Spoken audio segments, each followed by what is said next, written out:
Corpus Christi secara harafiah berarti tubuh Kristus. Tubuh Kristus memiliki dua makna tersendiri, yaitu pernyataan Yesus tentang Ekaristi saat perjamuan terakhir, yakni, "Inilah tubuhku."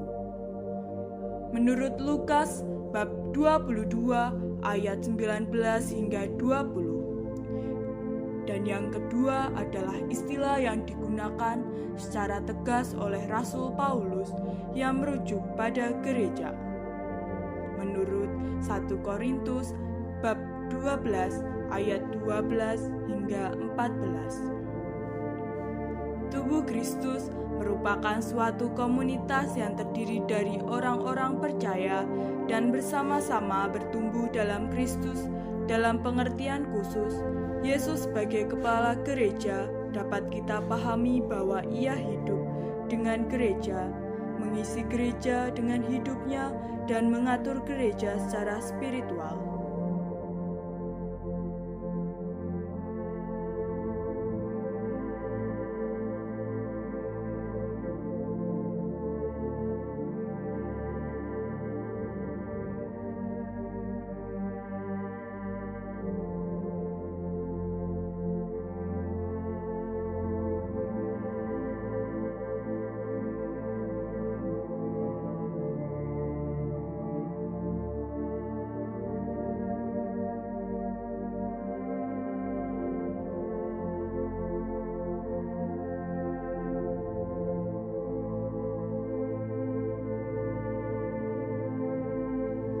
Penuangan anggur kecawan menjadi simbol bagi darah Kristus yang akan ditumpahkan bagi setiap orang yang percaya kepadanya.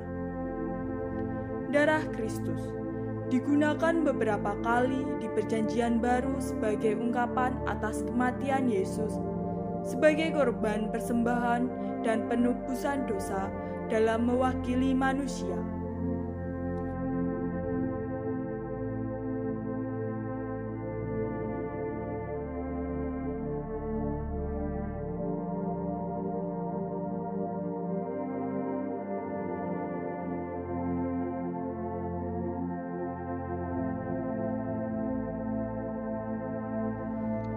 Kendati pun Yohanes tidak menceritakan pengadaan Ekaristi dalam perjamuan terakhir, namun pentingnya perjamuan terakhir dan maknanya bagi kehidupan umat Kristen dijelaskan dengan sangat tegas dalam perikop ini.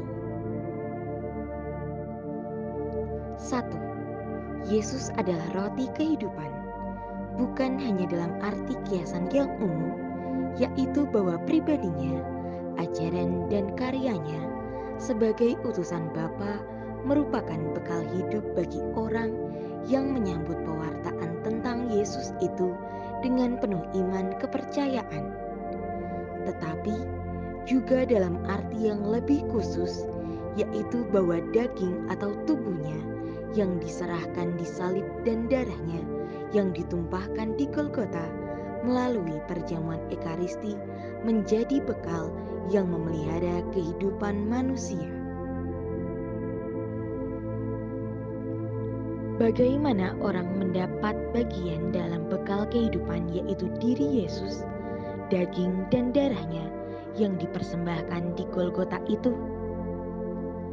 Dengan cara yang sangat konkret dan realistik, yaitu dengan makan dagingnya dan minum darahnya itu. Bahasa yang realistik itu mungkin juga mengganggu pembaca Kristen, namun kiranya dipakai dengan sengaja bagi mereka yang cenderung untuk mengartikan segala-galanya sebagai kiasan untuk suatu yang melulu rohani dan mencukupi diri dengan suatu hubungan rohaniah atau kontak batiniah dengan Kristus yang kurang diakui sebagai manusia. Yohanes mau menekankan bahwa Yesus, firman Allah yang menjadi manusia nyata, harus juga disambut secara nyata, yaitu dengan makan dagingnya dan minum darahnya dalam perjamuan Ekaristi.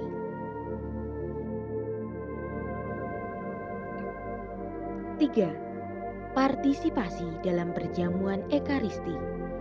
Makan daging dan minum darah Yesus yang diserahkan untuk hidup dunia merupakan syarat bagi pembaca Injil untuk mendapat bagian dalam hidup itu. Tidak cukup membatasi diri pada pembacaan sabda saja, perlu juga mengambil bagian dalam sakramen Ekaristi untuk memperoleh hidup sejati di tengah dunia ini. Hidup sejati yang sekarang sudah diperoleh itu tidak akan hilang pada saat kematian jasmani, melainkan merupakan awal dari suatu kepenuhan hidup yang akan diberikan pada hari kebangkitan.